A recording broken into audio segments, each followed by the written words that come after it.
नमस्कार. आजच्या भागामध्ये आपल्याला पाहायला मिळणार आहे की ऊर्जा छान तयार झालेली आहे. काकण सोडवण्यासाठी आता माहेरी जायचं आहे, आईला भेटायचं आहे. हे ऊर्जाला खूपच छान वाटत असतं. ऊर्जा छान अशी तयार झालेली असते. तेव्हा आजी म्हणत असतात की अगं ऊर्जा, खरंच चेहरा खुललाय का तुझा? चेहऱ्यावर तेज आलंय. तेव्हा शौर्य सुद्धा म्हणतो, हो ना, आईला भेटायचंय म्हटल्यावर चेहरा खुललेलाच आहे आणि चेहऱ्यावर तेज पण आलेला आहे.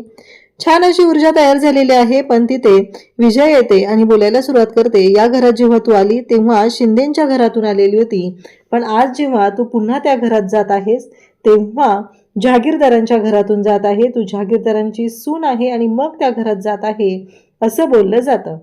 तेव्हा मात्र इकडे आता विजया तिला डायरेक्टली घेऊन जाते आणि तिच्या अंगावरती एवढे दागिने घालते की तिला दागिन्यांनी पूर्णपणे मढवलेलंच असतं. त्यासोबतच इकडे आपल्याला पाहायला मिळतं की ऊर्जा आणि शौर्य दोघंही आता गेलेले आहेत आणि काकण सोडवलं जातं.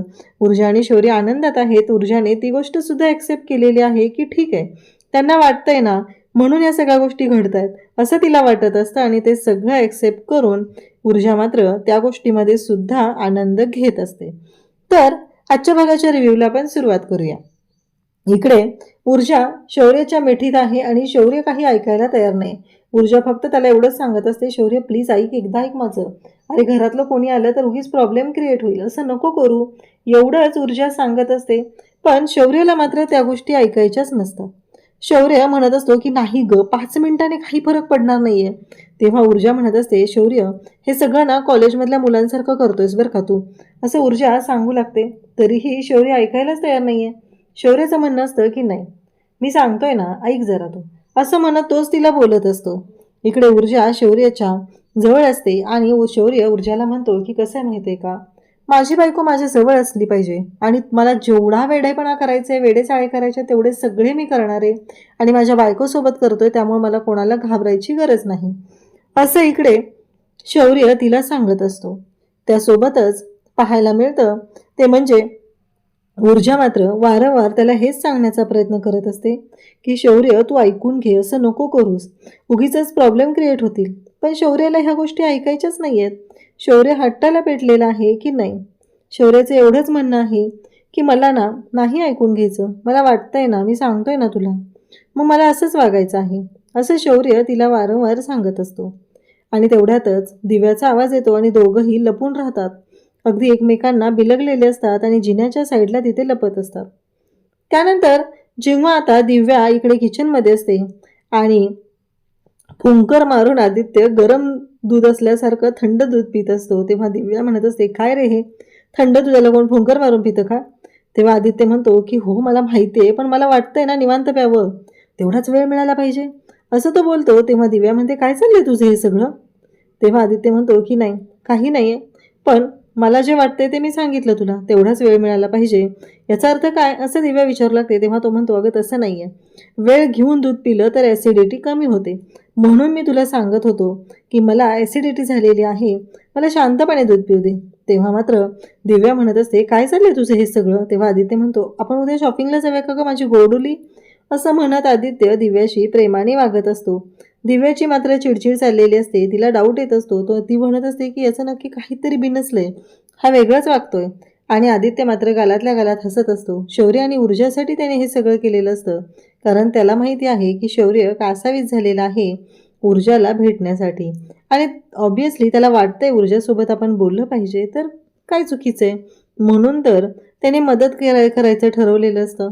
पण सगळ्या गोष्टी थोड्या वेगळ्याच पद्धतीने घडत असतात. इकडे दिव्याच्या मनात वेगळंच काहीतरी सुरू होतं. दिव्या म्हणते की म्हणजे काय म्हणायचंय काय तुला, असं दिव्या विचारू लागते. तेव्हा मात्र आदित्य म्हणत असतो, मी सांगतोय ना, ऐक तरी जरा, मला काय म्हणायचंय ते, असं दिव्याला आदित्य सांगत आहे. आणि तेव्हा मात्र आदित्य थांबण्याचा प्रयत्न करत असतो. तेव्हा आदित्य म्हणतो की तुझ्या बड्डेला ना मी फ्रीज देतो, फ्रीज गिफ्ट, 3 डोअरचा फ्रीज घेऊया आपण. दिव्या म्हणते, म्हणजे माझ्या बड्डेला फ्रीज कशाला, तो घरातल्यांसाठी असेल ना. तेव्हा तो म्हणतो, तुला नाही का ते आईसपॅक वगैरे लावायला लागतो आणि थंड पाणी पिता येईल तुला, तुझ्या म्हणण्याप्रमाणे. अगं तुझ्यासाठी असेल ग फ्रीज, घरातल्यांसाठी नाही आहे. तेव्हा दिव्या म्हणते, हो त्याने ना सुंदर दिसतं, स्किन छान होती, म्हणजे आईसपॅकमध्ये ती चेहरा बुडवून ठेवत असते, त्याच्यावरून आदित्य तिला चिडवत असतो. दिव्याला तो म्हणतो की आपण उद्या शॉपिंगला जाऊया का. आधी दिव्या म्हणते की हो चालेल, दिव्याला कळतच नसतं की हा माझ्याशी एवढा गोड गोड का वागतोय. कारण आदित्य आणि दिव्याचं रिलेशन कसं आहे हे आपल्याला चांगलंच माहिती आहे. इकडे शौर्य मात्र ऊर्जाच्या मागं लागलेला असतो. ऊर्जा चल, मी तुला माझी बेडरूम दाखवतो, चल लवकर. ऊर्जा म्हणत असते, अरे नको शौर्य, कोणी पाहिलं तर उगीचच गोंधळ होईल. पण शौर्य मात्र ऐकायला तयार नसतो. शौर्य म्हणत असतो की नाही, मला वाटतंय ना की चल, असं म्हणत शौर्य तिला घेऊन जात असतो. पण ती काही ऐकत नसती. ती म्हणत असते की नको शौर्य, तुला माहिती आहे ना, उगीचच प्रॉब्लेम होतील रे, ऐक जरा, असं म्हणत शौर्यला ती सांगत आहे. पण यांना मात्र ऐकायचंच नाहीये हे मात्र समोर स्पष्ट होत असतं. शेवटी ऊर्जाला घेऊन शौर्य निघालेलाच असतो आणि तो डायनिंग टेबलच्या जवळ येतो आणि नेमकं त्याच वेळेस तिकडून दिव्या येते आणि दिव्या म्हणू लागते, काय हे, काय चाललंय तुमचं, कशाबद्दल चाललंय हे सगळं, असं म्हणत दिव्या त्या दोघांशीही बोलत असते. दिव्याचं हे काही जे वागणं असतं ते पूर्णपणे चुकीचंच असतं हे आपल्यालाही माहिती आहे. आणि दिव्या आरडाओरडा करू लागते तेव्हा आदित्य तिला शांत करत असतो. पण इकडे दिव्याला शांतच व्हायचं नाही, गोंधळच घालायचं. जे आदित्य तिला ओळखतोय ना ते अगदी बरोबर असतं. दिव्या गोंधळ घालणार आहे असं आधीच त्याने शौर्यला सांगितलेलं असतं. त्यामुळं थोडं जपून राहा आणि तू लवकर ये, ह्या सगळ्या गोष्टी त्याने सांगितलेल्या असतात. आता मात्र दिव्या म्हणत असते की काय चाललंय तुमच्या दोघांचं हे सगळं, नाही मला कळेल का, आईसाहेबांनी तुझी जबाबदारी माझ्यावर दिली आणि तू हात का पकडलाय तिचा, हात सोड तिचा. मग शौर्य ऊर्जाचा हात सोडतो. म्हणजे ही दिव्याची एक वेगळीच नाटकं असतात. तेव्हा आदित्य म्हणत असतो, अगं जाऊ दे ना, भेटू दे ना त्यांना, एवढं काय त्याच्यामध्ये. तेव्हा ती म्हणते की नाही, माझ्यावर आईसाहेबांनी जबाबदारी दिलेली आहे तर हे सगळं मलाच सांभाळावं लागणार आहे, नाहीतर माहिती आहे ना त्या परत माझ्याशी कशा वागतील, असं सांगितलं जात असतं. तेव्हा मात्र दिव्याचं हे वागणं पाहून शौर्य तिला म्हणत असतो, वहिनी प्लीज ऐक ना, एकदा ऐक ना मी काय म्हणतोय ते, प्लीज गोंधळ नको ना घालू, सगळ्यांना गोळा नको ना करू, असं शौर्य सांगत असतो. पण ही मोठमोठ्यानेच बोलत असते. हिचं मात्र एकच चाललेलं असतं की काहीही झालं तरीही आत्ता मला जे काही माहिती आहे त्यानुसार मला आईसाहेबांनी जबाबदारी दिलेली आहे आणि जबाबदारी माझ्यावरती दिलेली आहे, तर ऑब्व्हियसली ते मला सांभाळणं गरजेचं आहे. आणि ऊर्जा तुला कळत नाही आहे का, तू का चाललेस, तू कुठं चाललेस ते सांग मला, असं म्हणत हिचा वेगळाच गोंधळ सुरू असतो. ही वेगळ्याच दुनियेत राहत असते असं म्हटलं तरी चालेल, कारण दिव्याचं जे वागणं आहे ते आपल्याला चांगलंच माहिती आहे. एकतर ऊर्जेच्या बाबतीत काहीतरी गोंधळ घालायचा, काहीतरी अति करायचं, हे तिचं नेहमीचंच झालेलं आहे. आता तेवढ्यातच तिथे विजय येते आणि विजय म्हणते, काय चाललंय, तुम्ही आपापल्या रूममध्ये का नाही आहे, ह्या सगळ्याचा अर्थ काय आहे तुम्हाला कळतोय का, असं म्हणत विजया आरडाओरडा करत असते. आणि त्याचवेळी इकडे शौर्य म्हणत असतो, ग आई काही नाही झालेलं, असं काय करतेस तू. पण विजयाला मात्र ऐकायचंच नसतं. विजय म्हणत असते की तुम्ही ठरवलेलंच आहे का, मोठ्यांचे नियम जे सांगितलेले आहेत, घातलेले आहेत नियम, ते सगळे धाब्यावरच ठेवायचे, अजिबातच विचार करायचा नाही आहे, हे सगळं जे काही चाललंय ना ते मला अजिबात पटलेलं नाही, असं म्हणत विजया ओरडायला सुरुवात करते आणि म्हणत असते की मला ह्या तुमच्या गोष्टी अजिबात पटलेल्या नाही आहेत, हे सगळं जे काय आहे ते अजिबात मी समजून घेणार नाही, असं स्पष्टपणे सांगितल्यानंतर मात्र इकडे जेव्हा हे सगळं घडत असतं तेव्हा शौर्य ऊर्जाची बाजू घेत असतो. तो म्हणत असतो, गाई ऊर्जाचा याच्यात काहीच दोष नाही आहे, मीच तिला म्हटलेलं चल, मीच तिला रूम दाखवायला घेऊन जात होतो आणि बेडरूम तर दाखवायला घेऊन चाललोय ना, एवढं काय त्याच्यामध्ये, असं शौर्य सांगत असतो. तेव्हा मात्र विजया पुन्हा बोलायला सुरुवात करते, तुझं काय चाललंय नक्की, म्हणजे तुला म्हणायचंय काय, आणि हे सगळं जे काय आहे ते तुला कळतंय का, तू काय बोलतोयस ते, असं म्हणत विजया त्याला ओरडत असते. तेव्हा ऊर्जा म्हणत असते की नाही, ती म्हणते तुझी वकिली घरी ठेवायची तिकडं, इथं माझ्याशी या पद्धतीने बोलायचं नाही आणि तुला जे काय बोलायचं ते कोर्टात बोलायचं, इथं माझ्यासमोर नाही बोलायचं. आणि बायकांनीच ह्या सगळ्या गोष्टींना सांभाळलं पाहिजे, नियम चालीरीती ह्या बायकांनी बघितल्या पाहिजेत, पुरुषांना ते अंगवळणी पडायला वेळ लागतो, असं विजया सांगत असते. म्हणजे काहीही कारण नसताना इकडे ऊर्जाच्या बाबतीत हे सगळं घडत असतं. तिला सगळ्यांचा ओरडा खावा लागत असतो आणि या सगळ्या गोष्टी अशा पद्धतीने सुरू झालेल्या असतात. विजया, शौर्य आणि ऊर्जा खरं तर ऊर्जावरच जरा जास्तच चिडलेली असते. कारण तिला चाललेला सगळा प्रकार सहन झालेला नसतो आणि आता ती म्हणू लागते, ठीक आहे, करा तुमची मनमानी. तुम्हाला तुमच्या पद्धतीनं राहायचं आहे ना, तुमच्या पद्धतीनं राहा. नाहीतर असं करा, दोघं एकाच रूममध्ये राहा. मला काय करायचंय? तुम्हाला माझं ऐकायचंच नसेल तर सांगण्यात तरी काय अर्थ आहे? जा, राहा तुम्ही त्या रूममध्ये." असं म्हणून विजया चिडून त्यांना बोलू लागते आणि जाऊ लागते. तेव्हा शौर्य तिला थांबवतो आणि म्हणतो, "आई, ऐक ना. अगं, चुकलं माझं. मी मान्य करतो. मी ना असं करायला नाही पाहिजे होतं. पण ह्या सगळ्यामध्ये ना कोणाची देखील चूक नाहीये. ह्या सगळ्यात सगळ्यात जास्त चूक आहे ती फक्त माझी. ना दादा, ना वहिनी, ना ऊर्जा. मीच या सगळ्यांना एकत्र आणलेलं आहे. मीच हा सगळा प्लॅन केलेला आहे. सॉरी ना. चुकलं माझ्याकडून." असं म्हणून तो आईची माफी मागू लागतो. तेव्हा आई त्याला म्हणते, "अरे, हे सगळं मी चांगल्यासाठीच सांगते ना. बरं, तुम्ही आहातच की स्वातंत्र्य आहेच तुम्हाला. पण आत्ता ज्या गोष्टी गरजेच्या आहेत त्याच मी तुम्हाला सांगितल्यात. पण तुम्हाला आता माझं पटतच नसेल तर मी काय करू शकते? मी जे चांगलं सांगायचं आहे ते तुम्हाला सांगितलेलं आहे. पण आता तुमची ऐकण्याची मानसिकताच नसेल तर मी काय करू?" तेव्हा तो आईला शब्द देतो, की "नाही, जोपर्यंत तू आम्हाला एकत्र या म्हणत नाही ना, तोपर्यंत आम्ही एकत्र येणार नाही."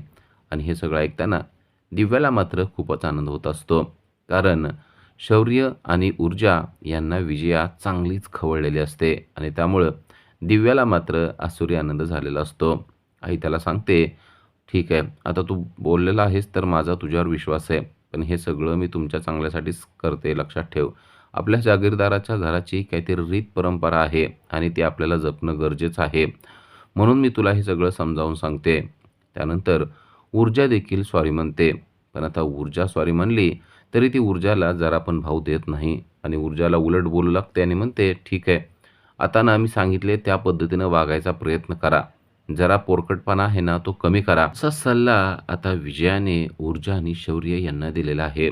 खरं तर तिला सगळ्यात जास्त ऊर्जालाच बोलायचं असतं. पण जर का ऊर्जाला बोललं तर ते शौर्याला लगेच समजणार, म्हणून ती दोघांनाही बोलत आहे. ऊर्जाला मात्र झालेल्या प्रसंगाचं खूप वाईट वाटत असतं. आपण शौर्याला साथ द्यायला नाही पाहिजे होती, असं तिला वाटत असतं. आता विजया निघून गेलेली असते. तर लगेच ऊर्जाचा हात दिव्याने धरलेला असतो आणि तिला ओढत-ओढतच ती घेऊन चाललेली असते. शौर्यला अजून तिच्याशी बोलायचं असतं, पण आता ते बोलणं शक्य नसतं. झालेल्या सगळ्या प्रकाराचं ऊर्जा आणि शौर्य यांना खूपच वाईट वाटलेलं असतं. सकाळ झालेली आहे आणि ऊर्जा किचनमध्ये आलेली आहे आणि ऊर्जाने गरमागरम चहा ठेवलेला आहे. ऊर्जा जशी किचनमध्ये आलेली आहे, तसा तिच्या पाठीमागे धावत पळत शौर्य देखील पोहोचलेला आहे. ऊर्जाने अख्ख्या घरासाठी चहा बनवलेला आहे आणि शौर्य लगेच तिच्या पाठीमागे येऊन पोहोचलेला आहे. अंघोळ करून केस बांधून आलेली ऊर्जा पाहून त्याच्या मनामध्ये काहूरच माजलेला आहे. तो येतो आणि पटकन तिला पाठीमागून मिठी मारतो. ती म्हणते, "हे काय आता? थांबा, मला काम करू द्या बरं." तो म्हणतो, "कर ना, मी कुठे तुला नको म्हणले काम करू, पण मी तुला मिठीतून नाही सोडणार." ती म्हणते, "अहो, कोणीतरी येईल पाहील माहिती आहे ना." तो म्हणतो, "हो का? येऊ देत ना. अगं, आता इथं कोण-कोण आहेत म्हणल्यानंतर कोण ना कोणतरी येणारच आहे ना." त्याच्या या रोमॅन्टिक अंदाजाने ती मात्र हसू लागते आणि म्हणते, "सोडा. मला ना आता या साखर पाहिजे आहे, साखर घ्यायची आहे." तो म्हणतो, "साखर? साखर तर इथं माझ्या मिठीत आहे." तिला कळतं की हा पुन्हा एकदा रोमॅन्टिक झालेला आहे. ती म्हणते, "बस करा आता, काम आहे तुम्हाला दिसतंय ना, मला चहा बनवायचा आहे." तो म्हणतो, "बनव ना मग, तू असं का करतेस? तू तुझं काम कर, मला माझं काम करू दे." असं म्हणून तो अजूनच घट्ट तिला पकडतो. खरं तर ती त्याची घट्ट मिठी तिला देखील हवी असते. पण जर का अचानक कोणी आलं तर पुन्हा एकदा आपल्याला शिव्या खाव्या लागतील या गोष्टीचा विचार करून ऊर्जा त्याला ढकलण्याचा प्रयत्न करत असते. पण तो काही ढकलला जात नसतो. तो तिला सोडतच नसतो. खरं तर ही मिठी तिलाही पाहिजे असते. ऊर्जा देखील शांत बसून त्याला म्हणत असते, की "झालं आता, बास करा बरं. आता करू द्यात मला काम." तेवढ्यात दूध असतं ते वर येत असतं आणि ऊर्जा फुंकर मारते, तर तो देखील त्या दुधावर फुंकर मारतो. ऊर्जा त्याच्याकडे एकटक पाहतच राहते. तो अगदी अंगचटीला आलेला असतो आणि तिला जराही सोडत नसतो. एक क्षण गेला की लगेच पुन्हा मिठी मारत असतो. तशीच फुंकर तिच्या चेहऱ्यावर मारत असतो. तिच्या केसांमध्ये हात घालून तिच्या तिच्या बटा आहेत त्या तोंडावर आलेल्या बटा पाठीमागे सरकवत असतो.